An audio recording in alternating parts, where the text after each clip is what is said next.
very interesting because recently somebody asked me the definition of entrepreneur. Now, it means a lot of different things. You have to have an idea, you have to never quit, you have to do a lot of different things.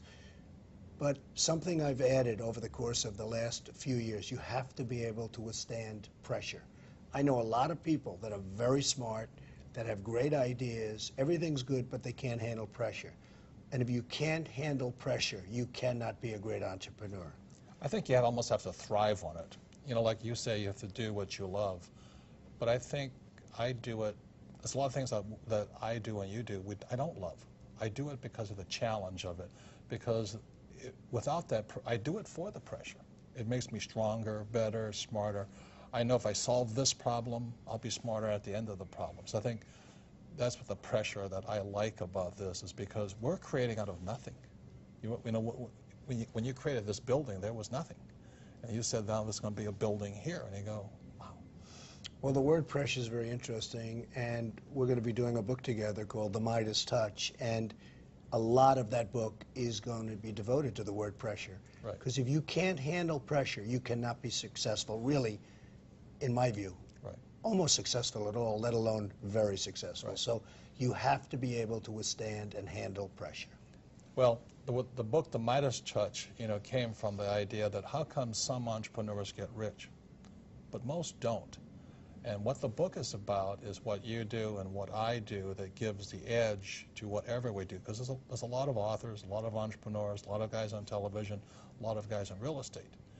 But there are certain things that you do that give your buildings a 50% up value. You know, there's some things that you do that are magical, that you know, when I come to town, all I see is Trump buildings. I was just in Vegas, and all I see is Trump. You know, when I go to Florida, I see it's Trump, or Chicago, I just see Trump.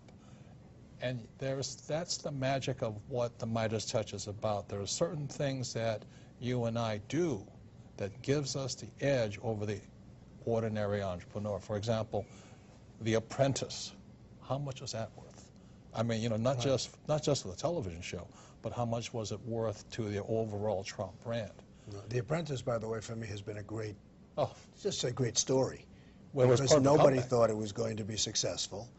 NBC didn't even sign me to more than a one-year contract. It was just a one-year thing. It was going to go on, it's going to go off. Like most shows, 97% of the shows that go on television fail. And The Apprentice was going to be, you know, a one-time shot. It was going to go on. It was going to get a couple of people. In the meantime, we've had 15 copies of The Apprentice. Many entrepreneurs, many great entrepreneurs copied it and failed. Right. And it's been a tremendous success, and now goes on again right after the Super Bowl. So that's been fun. It's fun when they tell you it can't make it. And that's what an entrepreneur does. I love it. It makes life much more exciting. But The Apprentice has been so much fun for me, and especially knowing that it wasn't going to make it, and then it becomes the #1 show on television. So it really has been a lot of fun. Right. And then, again, the Midas Touch goes back to you have a television show. I have my little public television shows. But when you write a book, it goes to a bestseller. When I write a book, it goes to a bestseller.